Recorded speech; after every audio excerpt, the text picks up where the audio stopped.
Muy buenas a todos, bienvenidos al podcast de Fútbol Base 10. En esta ocasión tenemos un invitado especial, se trata de Agustín Peraita.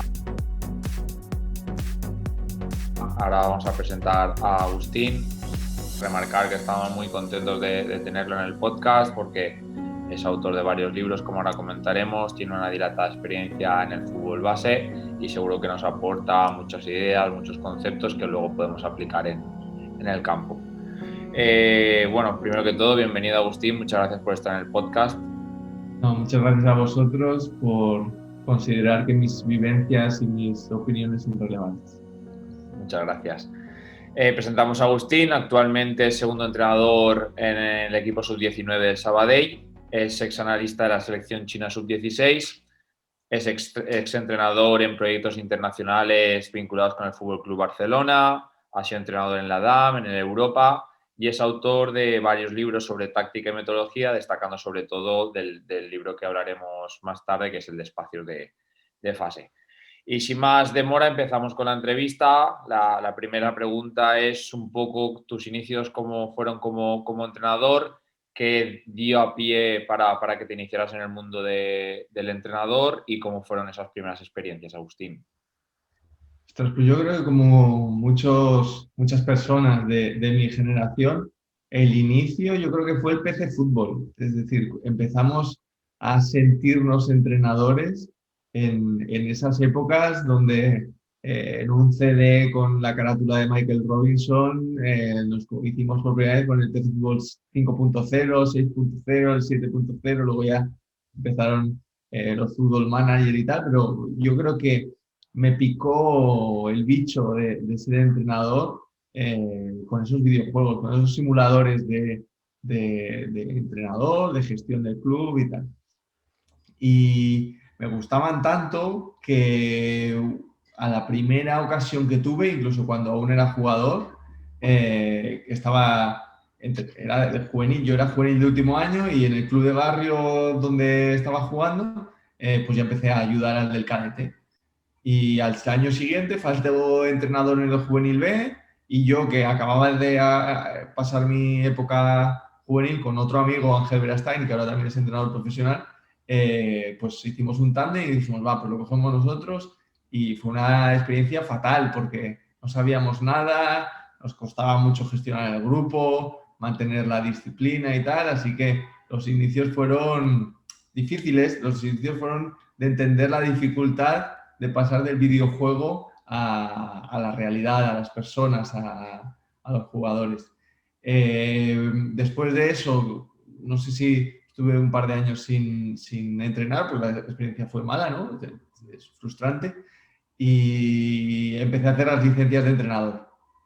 Por aquella época no era obligatorio tener la licencia de la UEFA B o C o nada para entrenar en fútbol base aquí en Cataluña.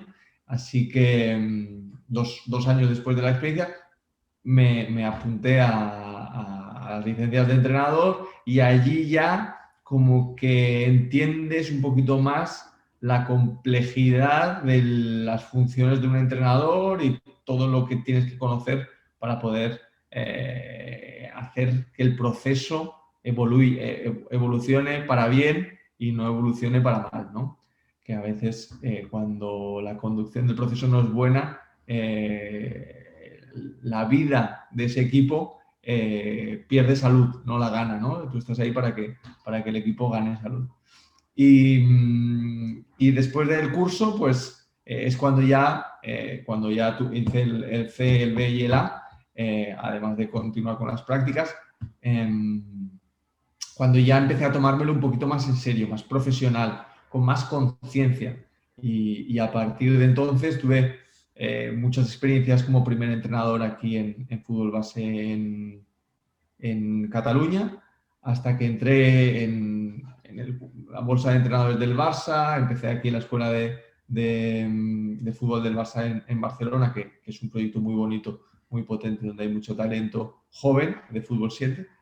Y luego ya di el salto a las escuelas internacionales, donde pude por primera vez saber lo que es ser profesional a jornada completa del fútbol, lo que eso te da una capacidad, ¿no? Un tiempo para reflexionar, un tiempo para mejorar, un tiempo para formarte, un tiempo también para dedicarlo a, un tiempo y una energía, me refiero, para dedicarlo al mundo del fútbol y eso ya pues como que hizo, que fue un punto sin retorno, ¿no? Una vez que consigues vivir del fútbol y dedicarte al fútbol al 100%, ya fue difícil dar marcha atrás y fui acumulando experiencias hasta hoy, de lo más variopintas. Estuve en Brasil 2 años, en Estados Unidos tuve 6 meses, una academia maravillosa que tiene el Barça Residencial, donde los jugadores viven y compiten en la máxima división ahí de Estados Unidos, donde se está haciendo un trabajo fantástico con Xavi Bravo a la cabeza y hay jugadores de selección nacional que han salido por ahí, hay jugadores en Bundesliga, hay realmente mucho talento que está saliendo de esa academia y ahí lo disfruté muchísimo a nivel deportivo. Después me tocó volver a España, tuve experiencias en la DAM, que es un club formativo de Barcelona donde hay muchísimo talento, donde realmente da gusto presenciar un entrenamiento, ser parte de un entrenamiento, sentirte parte de algo tan de tanto nivel técnico. La verdad es que es una escuela de fútbol, un club de fútbol donde el talento sale a raudales por todas partes. Luego tuve la primera experiencia en un cuerpo técnico profesional, la primera vez que fui segundo, no fui segundo entrenador, la primera vez que no fui primer entrenador, que fui staff, que fue en la selección china sub-16 con Antonio Puche de primer entrenador, que es un entrenador del que aprendí muchísimo, aprendí sobre el juego, aprendí sobre el liderazgo, aprendí sobre gestión del staff, aprendí de todo. Fue una experiencia muy rica para mí, fue 1 año y poco.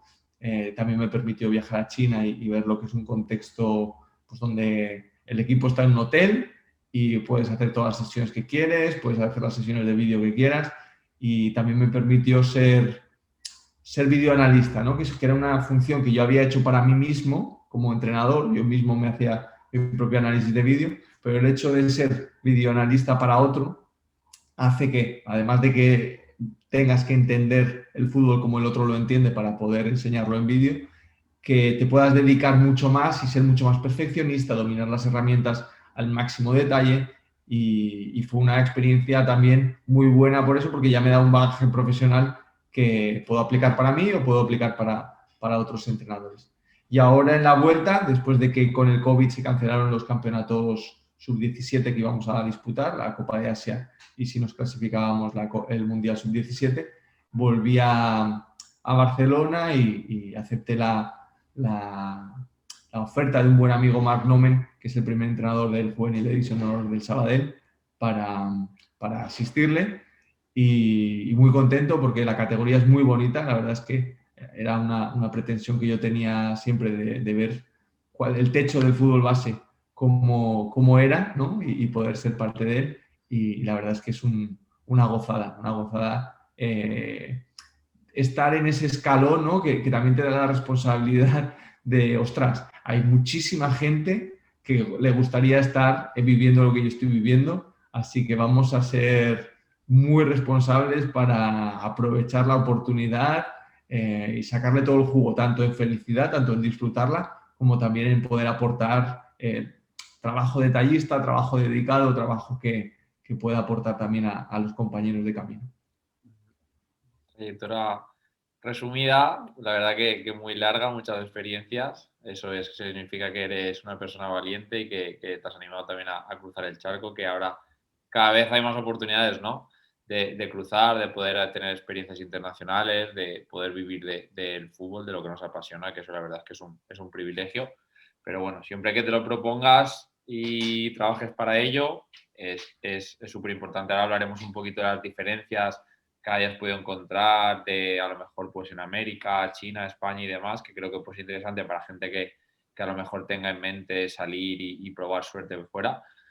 Y lo que sí que me ha parecido súper interesante es las primeras experiencias que no fueron nada positivas, nada gratas, sobre todo lo que has dicho de gestionar, de llegar sobre todo en edades de cadete, 14, 15 años, que ahí es más complicado, que muchas veces hablamos de tareas, de tipología de tareas, qué metodología utilizar, este día entrenar esto, lo otro, pero muchas veces nos dejamos de lado. Yo creo que es de lo más importante, que saber gestionar a las personas, que al final son 20, 21, 22 futbolistas y cada uno es diferente y sobre todo, y lo que has comentado también del entrenador que coincidiste en China, de saber ser un líder, de ser capaz de tener una buena oratoria, del mensaje de trasladarlo bien. Me ha parecido una idea muy buena, un mensaje muy bueno. Vale, Agustín, actualmente nos has dicho que estás como segundo entrenador, han habido ocasiones que has estado el primer entrenador y luego también como analista. ¿Nos puedes aclarar un poquito qué diferencias puedes haber encontrado para la gente que a lo mejor que sea, bueno, es que yo soy segundo entrenador, pero me gustaría ser primero? El que a lo mejor dice, pues mira, pues a mí me hace un poco de tilín lo de analista, tal. Porque muchas veces también hablamos de la figura de analista, pero también en muchas ocasiones ese analista no está en campo como tal. No sé si tú tendrías la suerte de poder estar analizando tal, luego equipo propio, rival, lo que sea, pero luego poder estar en campo, más o menos tus experiencias para que la gente a lo mejor diga, pues mira, pues no había pensado en esto me gusta, esto no, demás. Sí, bueno, vamos a empezar por el final. Como analista, yo tuve la experiencia con Antonio, que es un líder que deja muy claro las funciones de cada uno, pero que también da bola, ¿no? Da autonomía, da capacidad de hacer propuestas. Yo estaba en el campo, no tenía rol de entrenador en el campo, no tenía dirección de tareas, pero sí que estaba auxiliando y viviendo, no en primera persona porque no estás ahí, pero en segunda persona porque escuchas los comentarios, ves el lenguaje corporal de los jugadores en ciertas tareas, ves, bueno, desde un plano que en el vídeo no se ve, ¿no? Y porque teníamos un cámara que era él el que grababa, yo no grababa ni partidos ni entrenamientos, yo estaba pues para observar y para poder ayudar al entrenador cuando lo decidía. Entonces, como analista, sí que es muy rico. Yo creo que como analista el primer consejo que doy siempre a todas las personas que me lo piden, intento no dar consejos, pero si alguien me lo pide, lo doy, es escuchar al entrenador con el 100% de abertura. Es decir, no querer poner como mi sello personal en lo que hago, que es una cosa muy humana, ¿no? Queremos dar la nuestra, decir lo que nosotros queremos. No. Yo creo que para ser útil tienes que primero de todo saber lo que el entrenador ve, lo que el entrenador quiere identificar, lo que el entrenador quiere de cada una de las situaciones, de cada uno de los jugadores, de cada uno de los contextos, ¿no? Y en cuanto ya tienes claro eso y tienes la humildad para escuchar y decir, lo mío ahora es un segundo plano, ahora lo importante es la perspectiva del entrenador, ya es para mí muy fácil, se hace muy fácil después de eso. Si no, es muy confuso, no sabes las jugadas que son relevantes para ti, que no son para el técnico, los volúmenes de vídeo se hacen demasiado largos porque no sabes exactamente lo que es necesario, es decir, muy importante que los vídeos sean 4 minutos, 8 minutos el que más, ¿vale? Y para eso hay que ser muy criterioso, muy riguroso en lo que eliges, porque tiene que ser relevante también, no son 4 minutos, tienen que ayudar al equipo a mejorar y adaptarse mejor a lo que le va a presentar la competición. Entonces eso, lo principal es conocer el modus operandi, la idea del míster, aprender de todo lo que se pueda y aprender sobre tecnología. Es decir, en el fondo el analista es casi el del ordenador. Podríamos decir que es el del ordenador. Entonces, es importante que tú domines los programas que tengas a disposición, que intentes buscar programas y cosas que puedan suponer mejoras sin complicar la vida a nadie, es decir, sin meter ruido, sin meter dudas, sino simplemente intentar mejorar y esperar el momento en que el entrenador va a querer escuchar lo que tengas que decir. Porque tú no eres el segundo entrenador, es muy importante que el analista sepa eso. El segundo entrenador sí que es un confidente continuo del entrenador y está alguien que está escuchando y proponiendo al entrenador continuamente. Sin embargo, el videoanalista no. El videoanalista tiene sus sesiones, reuniones con el entrenador, llámale reunión que puede ser en el autobús, es decir, o en la comida, no tiene por qué ser una reunión oficial, donde el entrenador está escuchando y donde el entrenador quiere saber lo que el videoanalista ha visto y propone. Y a la vez es importante no meterle más ruido al entrenador del que ya tiene en momentos que él necesita estar enfocado y claro en otras cosas. Entonces, para mí eso también fue un aprendizaje muy, muy importante, ¿no? De verlo desde allí, de verlo de menos es más. Muchas veces menos es más. Sobre Como todo, segundo entrenador, dime.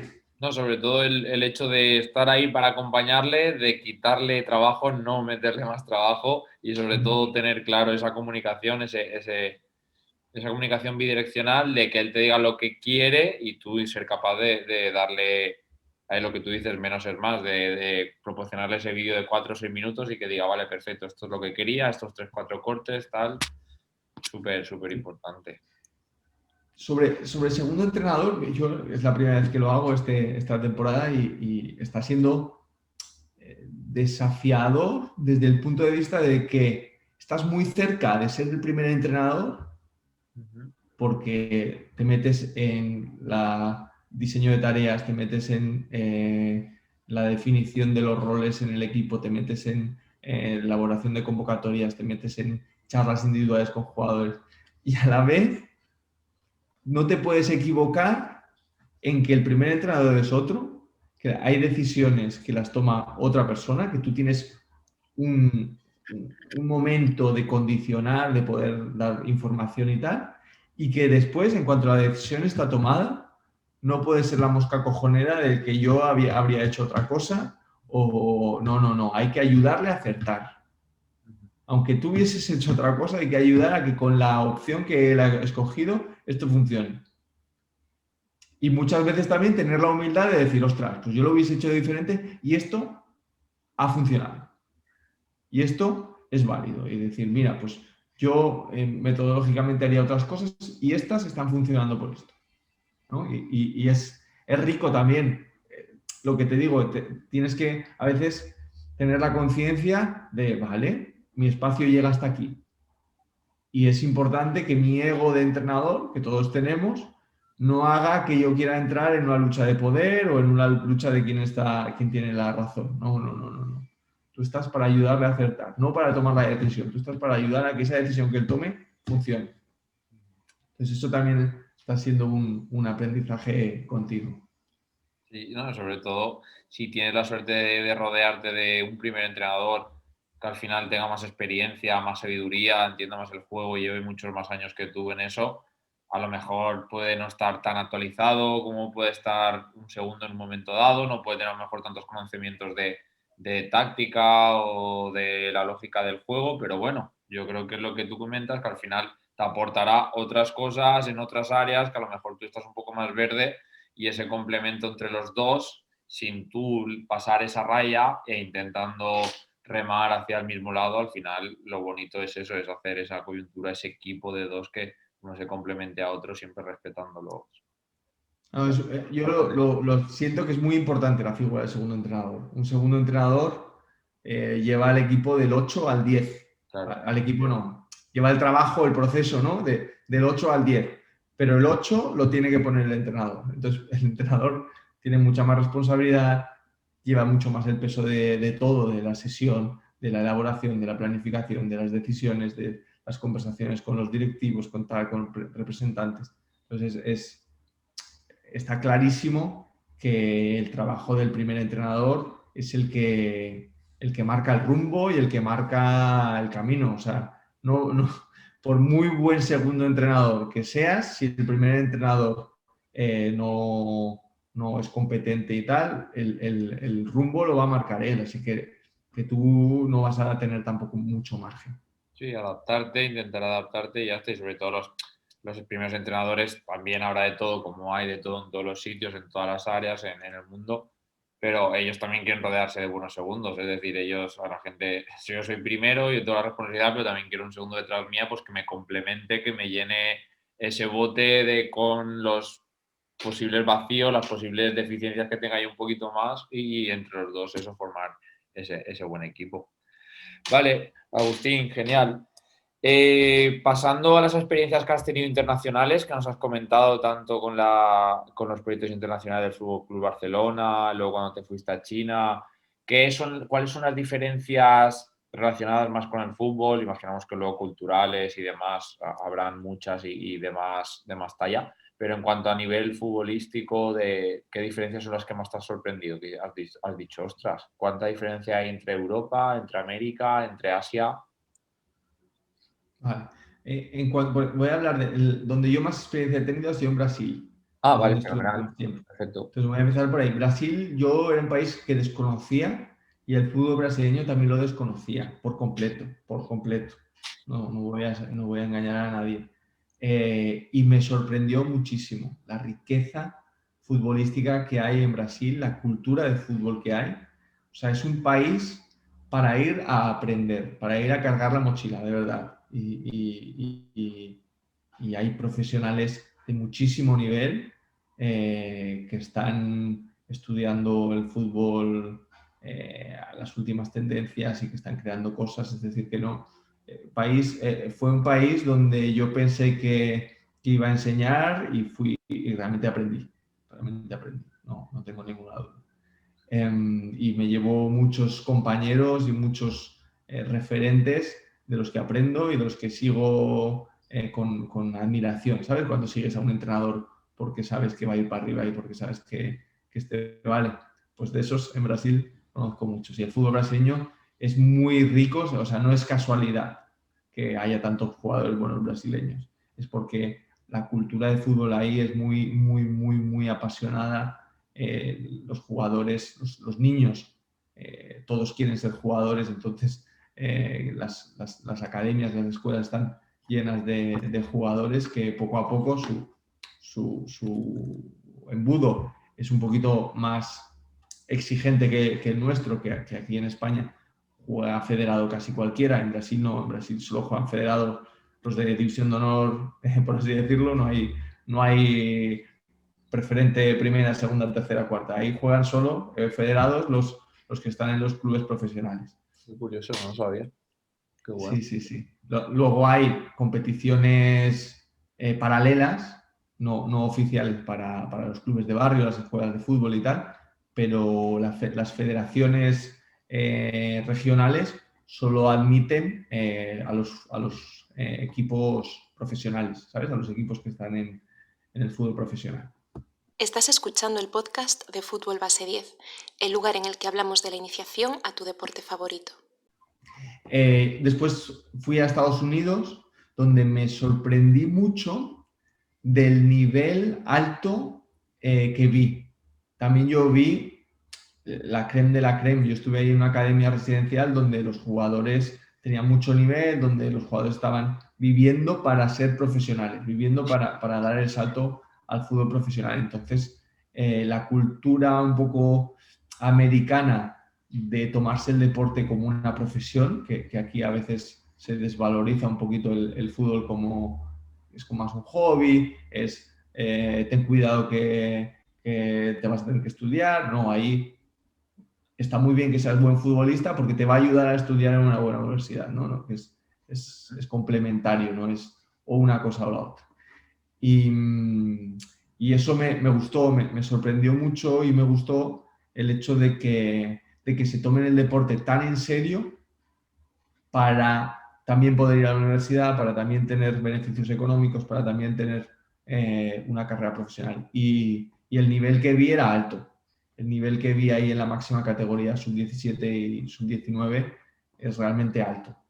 Claro, no todos los equipos, pero los buenos equipos, Los Ángeles Galaxy, la academia que nosotros teníamos, el Red Bull de Nueva York, el City de Nueva York, esos equipos tienen muy buenos jugadores y no es casualidad que el lateral del Bayern, el lateral izquierdo del Bayern, sea de Canadá. O sea, no es casualidad que empiecen a salir jugadores de 19, 18 años preparados para competir en el máximo nivel europeo de Estados Unidos y de Canadá, porque poco a poco están mejorando su estructura competitiva, están trayendo a entrenadores más competentes y eso hace que lo que antes en Estados Unidos era un poquito un país muy desigual, donde el talento no se aprovechaba en cuanto a fútbol, yo creo que está cambiando.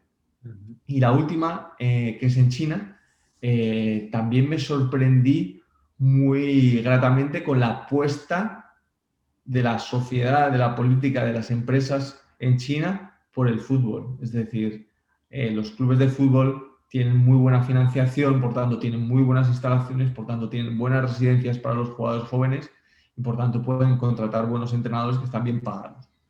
Y eso es una apuesta que no es de hoy para mañana, pero que va a dar buenos frutos. Es decir, no tengo duda de que en las próximas décadas el fútbol chino va a ir al nivel de los japoneses, al nivel de los mejores de Asia, de los coreanos, de los mejores de Asia. Yo creo que además a nivel de clubes se está haciendo buen trabajo y también no, empezará a ser normal que la liga china pueda competir con el talento, con la liga europea o con los sudamericanos y tal, que a veces ahora están contratando solo jugadores un poquito veteranos, ¿no? Salomón Rondón, ¿no? Con 30 y no sé cuántos años, pues que ya puedan ir a por jugadores que tengan más años de fútbol y que tengan más potencial de crecimiento. Y cada vez aumenta más, ¿no? la oferta para entrenadores para que vayan allí, porque al final el fútbol español, debido al auge que tuvimos con la selección, el Barça de Guardiola, el Madrid, que es una entidad a nivel internacional y demás, los españoles, los entrenadores españoles están muy bien valorados y hay muchísimas ofertas de clubes y equipos de allí para ir allí a trabajar, ¿verdad?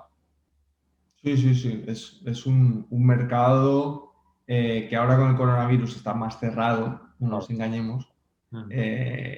Se ha reducido mucho, tanto económicamente como en las opciones para viajar, porque es muy difícil conseguir un visado de trabajo hoy por hoy. Chino está encerrado.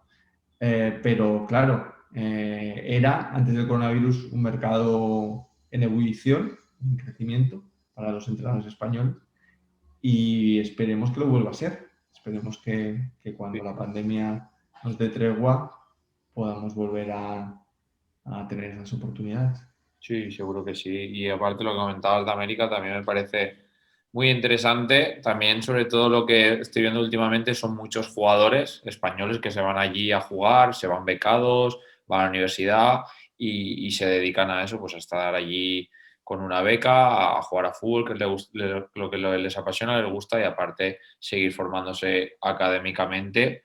Y también es una oportunidad muy buena tanto para entrenadores como para futbolistas y sobre todo vivir esa experiencia del estilo de vida que tienen allí, de vivir para el deporte, de dedicarse para el deporte 200%, tanto el deporte, la nutrición, el descanso y demás. Son contextos y cosas que son muy interesantes y si al final si está relacionado con el fútbol, poder vivir esas experiencias y si sale la oportunidad, creo que es interesante. Vale, fenomenal, Agustín. Y vamos pasando al tema de los libros, que como hemos comentado tienes varios libros, a destacar el de Espacios de Fase. Para los oyentes que a lo mejor, que yo creo que muchos lo habrán leído y lo conocerán, pero las que a lo mejor no han tenido la oportunidad de leerlo o no lo conocían aún, si nos puedes hacer un poco un resumen de qué trata, cuál es el objetivo del libro y qué pueden conseguir los lectores con el libro y los objetivos que tiene a nivel práctico que se puede llevar al campo, del papel al campo.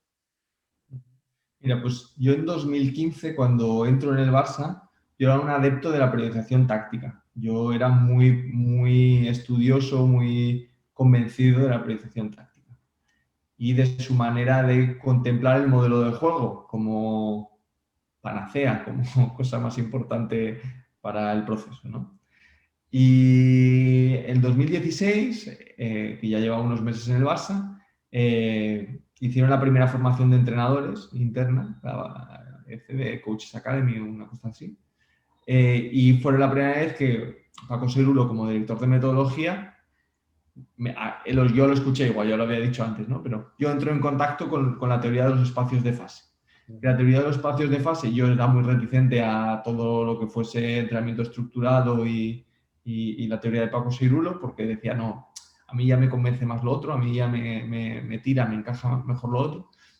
Y en cuanto tuve la humildad de escuchar de verdad, dije, ostras, esto es que me está cambiando la manera la manera de ver un partido de fútbol. Ya no la manera de entrenar, ya no la manera yo qué sé, de hablar, la manera de ver, de observar. Y eso es la teoría de los espacios de fase. La teoría de los espacios de fase no es una teoría sobre la metodología, a pesar de que encaja muy bien en la teoría del entrenamiento estructurado, en la teoría también de Paco Seirulo, sino que es un conocimiento sobre la observación del fútbol. Es decir, el conocimiento sobre la observación del fútbol que teníamos hasta la época y lo continuamos teniendo, la táctica tradicional o la táctica del modelo de juego, que es más la de la periodización táctica. Y Paco Seirulo, motivado por el juego de posición y por lo difícil que era explicar el juego de posición desde la táctica tradicional y el modelo de juego, empezó a romper esquemas mentales que todos teníamos y él tenía, y generó un lenguaje nuevo, unos conceptos nuevos, unas ideas que nos pueden ayudar a ver el fútbol de otra manera y a obtener más información de lo que pasa en el terreno y lo que pasa en los futbolistas, ¿no? que para Paco Seirulo son el centro del proceso. No es la táctica, no es el modelo de juego, sino que es el futbolista y su interacción con el resto. Entonces, eso fue. Y fue como una bomba nuclear que estalló en 2016 en mi cerebro. No conseguí rehacerme, no te creas que yo lo tenía claro desde el primer momento. Fue una bomba nuclear que sirvió más para destrozar mis certezas anteriores que no como que me pusieron aquí un conocimiento nuevo, me lo implantaron. No. No sabes la cantidad de veces que repasé mentalmente lo que nos había comentado durante esas clases hasta que llegué a mis propias conclusiones y el libro Espacios de Fase, que se subtitula Cómo Paco Seirulo cambió la táctica para siempre, porque él es el que lo hizo, él es el que ideó eso. Yo solo soy una persona que recibió esa generosa contribución y la intenté absorber, y de lo que absorbí lo expongo en ese libro de 200, creo que son 230 páginas. Entonces yo lo que simplemente hago es, vale, yo he entendido esto, chicos. mundo del fútbol, de la teoría de Paco Seirulo de espacios de fase, yo he entendido esto. ¿Qué os parece? ¿Vosotros habéis entendido esto? ¿Habéis entendido otras cosas? Porque para mí una de las cuestiones que me generaba más inquietud era que nadie crea que yo soy como biógrafo oficial o que yo estoy poniendo aquí lo que debe ser, lo que Paco Seirulo me está dictando y yo estoy escribiendo. No. Yo aquí explico lo que yo interpreto de lo que he escuchado. Entonces, para mí es muy importante referenciar la fuente original y decirle que esto es mi humilde interpretación. Humilde, tampoco es muy humilde porque escribir un libro es de alguien que no es muy humilde, ¿no? Eso también lo tengo claro, que hay que tener un poco de vanidad para creer que lo tuyo vale como para dedicarle el tiempo y dedicarle la publicación. Pero esto nace de las ideas de Paco Seirulo y yo, a través de la reflexión y de la interpretación, lo pongo negro sobre blanco y lo publicamos en 2020 con la editorial MC Sports. Fue un éxito brutal. Los primeros días la editorial estaba colapsada, estaba imprimiendo libros 24 horas prácticamente, porque la recepción fue muy buena, había muchísima curiosidad sobre el tema y nada, yo súper contento. También el feedback, que yo tenía un poquito de incertidumbre, ¿no? De qué van a decir de esto, ¿no? Como a ver si las personas lo ven igual que yo, a ver si les encaja, a ver si lo ven coherente. Y la verdad es que el feedback ha sido todo muy constructivo. Ha sido de decir, por ejemplo, una referencia para todos, ¿no? Enric Soriano, que también es un estudioso sobre los espacios de fase, sobre el juego a través de las ventajas, que tiene un curso muy bueno sobre el asunto. Yo le envié un libro a Enric porque, además de que tengo una pequeña relación con él, no somos amigos, pero sí que nos conocemos, le dije, me interesa mucho saber qué opinas tú, porque tú estás versado en el asunto, tú eres un tío que sabe de qué se trata. Y feedback de personas así, que dicen, no, Agustín, me ha aportado, hay cosas hay muchas cosas que ya sabía, o muchas cosas que ya las veía así, pero hay otras cosas que no las había pensado así y me aporta, me ayuda, me trae contenido novedoso. Ostras, pues hace que uno se quede satisfecho, que uno diga, vale, pues objetivo cumplido, podemos estar tranquilos, ¿no? Podemos continuar. Muy bien, al final hay que tener valor, ¿eh? Tienes que ser valiente y sobre todo me quedo con lo de escuchar, que al final tenemos siempre creencias, creemos que ya lo podemos saber todo, estamos muy enterados de algo, puede venir alguien, como en este caso alguien que llamado Paco Seirulo, que ya son otras palabras, y desmontarte un poco ahí la cabeza y el saber escuchar, el luego reflexionar y llevártelo a tu contexto, crear tu sistema y demás es súper importante. Y en este caso, hasta el escribir un libro, pues ya una auténtica pasada. Pues nada, animamos a los oyentes que no lo hayan leído, que si quieren leer sobre el tema, sobre táctica, metodología, sobre saber un poquito más sobre los espacios de fase, ventajas y demás en el fútbol, seguro que les aportará muchas cosas para luego llevarlas al campo. Pues nada, Agustín, para ir terminando, normalmente la última aportación, pregunta es que pues, a los oyentes les digas que tras todas tus experiencias, tu carrera, tus experiencias internacionales y demás, ¿qué les aconsejarías a esos entrenadores que están intentando pues, vivir del fútbol, de lo que les apasiona, o que están empezando, que están en el fútbol base y demás? ¿Qué valores les transmitirías, consejos y demás? Pues, nueva pregunta. Es difícil dar un consejo a una persona, sobre todo que no sabes cuál es el contexto de cada uno, ¿no? Que disfruten, que disfruten del equipo donde están como si fuese el último, porque puede serlo. La vida a veces, muchas veces da muchas vueltas, no significa que vayamos a tener un problema de salud, pero quizás por cuestiones económicas, laborales, lo que sea, tengamos que apartarnos del fútbol por un tiempo. Y es importante, o sea, para mí, yo si hay algo de lo que me arrepiento es de no haber disfrutado más en algunos equipos, ¿no? De haber estado demasiado preocupado por si me van a renovar, si no me van a renovar, si me van a no sé qué, no sé cuántos. Y eso te saca un poco del disfrute, que es ser parte de un juego tan bonito, ¿no? Tan intenso, tan excitante. Importantísimo eso, poner el foco en el presente, aunque sea tan difícil, siempre estamos pensando en lo que hemos hecho o en lo que vamos a hacer y nunca estamos ahí focalizados en disfrutar del presente, sobre todo si tenemos la suerte de ponernos las botas y pisar verde y estar ahí con el equipo en campo y disfrutar cada día es muy, muy importante. Y luego si se disfruta y se trabaja y se pone todas las ganas, lo otro es algo que está fuera de nuestro control, ¿no? Al fin y al cabo, pero bueno, nuestra misión tiene que ser esa, disfrutar del día a día, del equipo, de las personas que nos rodean y aprender cada día de todos. Pues nada, Agustín, darte las gracias. Creo que ha sido una entrevista muy, muy chula, que ha quedado varios temas, hemos hablado de diferentes áreas y la gente se puede llevar muchas ideas. Así que nada, agradecerte sobre todo tu tiempo y haber compartido este ratito con nosotros. Pues gracias, Nico. Aquí ya me tienes al otro lado de amigo para lo que toque, ¿vale?